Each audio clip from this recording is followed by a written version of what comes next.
Okay, let's dive right in then. The journey kicks off super early. Cochin International Airport. You can almost picture it, can't you? That quiet morning vibe, bags packed, kids maybe a bit sleepy, that buzz of excitement too. Soft sky. Their first hop was Kochi to Bangalore. Kembagowda International Airport, the travelogue mentions it was a smooth flight. And these stunning aerial views of Kerala's lush green landscape slowly merging into the clouds. Sounds lovely, but then comes the classic travel hurdle, the layover, a few hours hanging around an airport. That can feel like a lifetime. They headed for the executive lounge, inside the domestic terminal at Bangalore. The travelogue calls it spacious, air-conditioned, and ideal for family travelers. Sounds pretty good. It wasn't just a seat, it was like a proper break. They mentioned a lavish lunch buffet, Indian curries, salads, breads, desserts, drinks, the whole 9 yards, plus practical stuff too. Reclining chairs, newspapers, clean restrooms, even charging stations. It really sounds like it provided a perfect break before the second leg of our journey, a real oasis. It absolutely does.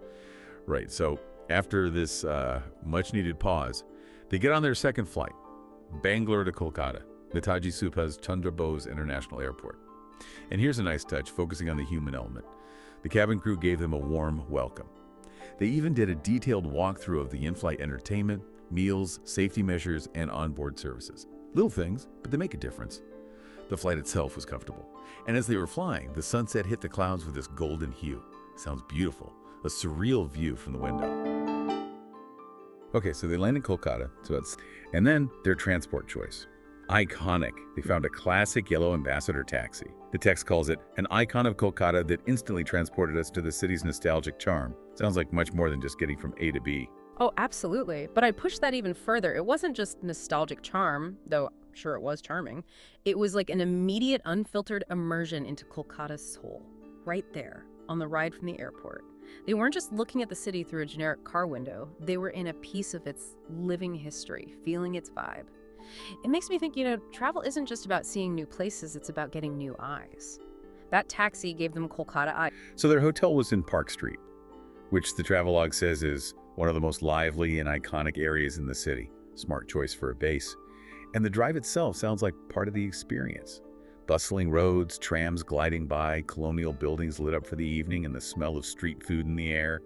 Just soaking it all in. And even amidst all that bustle, the travelogue notes there was a rhythm to Kolkata, a soulful hum, even in the chaos. Which brings up a great question for you, the listener. How can we consciously try to tune into that unique pulse of a city when we first arrive? Go beyond just the sights. It's about opening up all your senses, right? Letting that city energy, that specific hum, kind of wash over you. And after soaking all that in, plus the long day of travel, they finally get to the hotel. The travelogue mentions the warm welcome at the reception and the comfort of the room felt perfect after a day full of flights and new experiences. You can imagine the relief. For sure. And connecting back to An Uber bike, early morning. It's not just transport, is it? It's just a certain closeness to the street, a kind of unfiltered experience of the city waking up, something you might miss in a car, maybe even just walking later on. That choice itself, it tells you something maybe about how a local might move, how they might catch the city's real pulse before the main rush. It's these tiny details. They're like little windows, aren't they? They can reveal so much more than, say, a standard tourist guide. That's a great point about the transport. It really sets a specific perspective. And as this bike ride happens, the text immediately throws these amazing sensory details at you. We get the misty Kolkata city in morning, those very distinct yellow cabs, and then the great Eden Gardens. The misty Kolkata city in morning. Now that's not just sight, is it? It's almost touch. You can practically feel that cool, damp air. It's a physical thing, pulls you right in. And then putting that soft sort of atmospheric mist right next to the bright, bold yellow cabs. That contrast is really powerful visually, and instantly you know where you are. Those cabs are just, well, they scream Kolkata, don't they? Right. So it's not just a random list of things seen, it's a deliberate pairing, creating layers of experience. Today, we're heading somewhere really special, somewhere incredibly vibrant. I want you to just try and picture this. A place where tradition, business, everyday life, they don't just exist side by side, they actually collide. Think explosions of color, sound, scent, the air just feels alive. We're talking about the Malik Ghat Flower Market in Kolkata, West Bengal, India.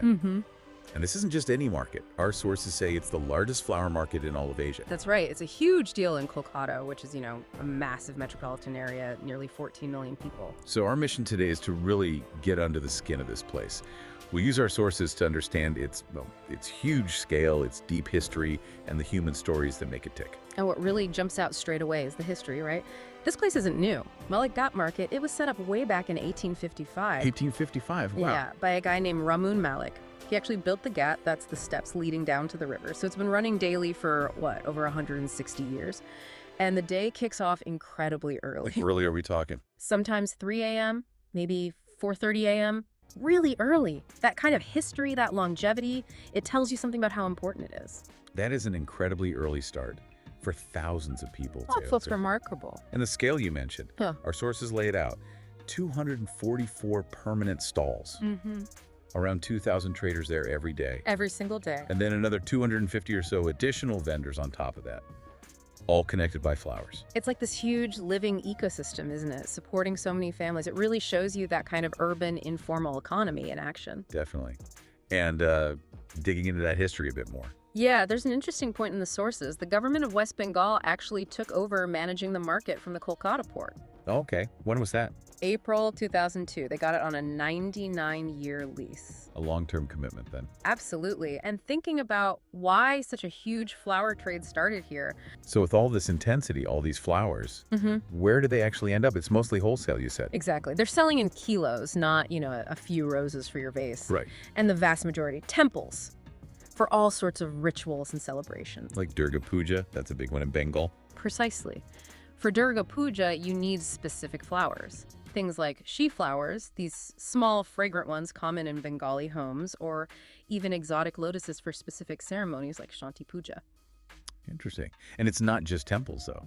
No, not exclusively. Flowers go everywhere. Into people's homes, hotels use them, restaurants, and of course, weddings. So many weddings. And some flowers have specific meanings, don't they? Like marigolds. Yes, those bright orange marigolds are considered really holy for Hindus. And tulsi, the holy basil plant, that's widely used for worship too.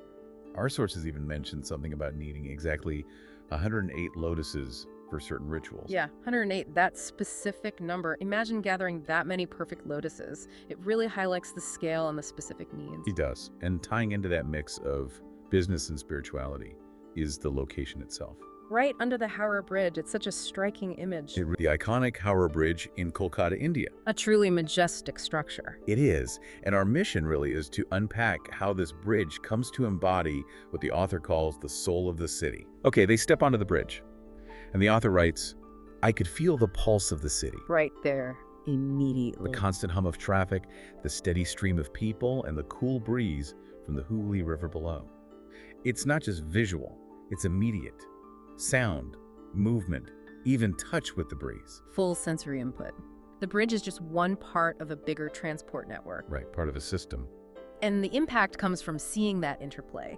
This huge, permanent steel structure acting as a backdrop, maybe even a stage for all this transient human activity. Like age, yeah. It frames everything. It makes the daily hustle part of this grand living picture. It's how architecture, when it's really part of the city, feels less like cold metal and more like a witness, a sentinel watching over the flow of life.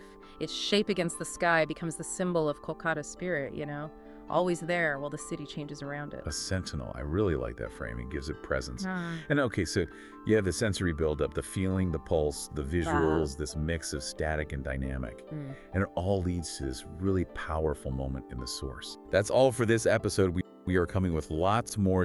Stay tuned. Thank you so much for watching, and do subscribe to the channel for more videos.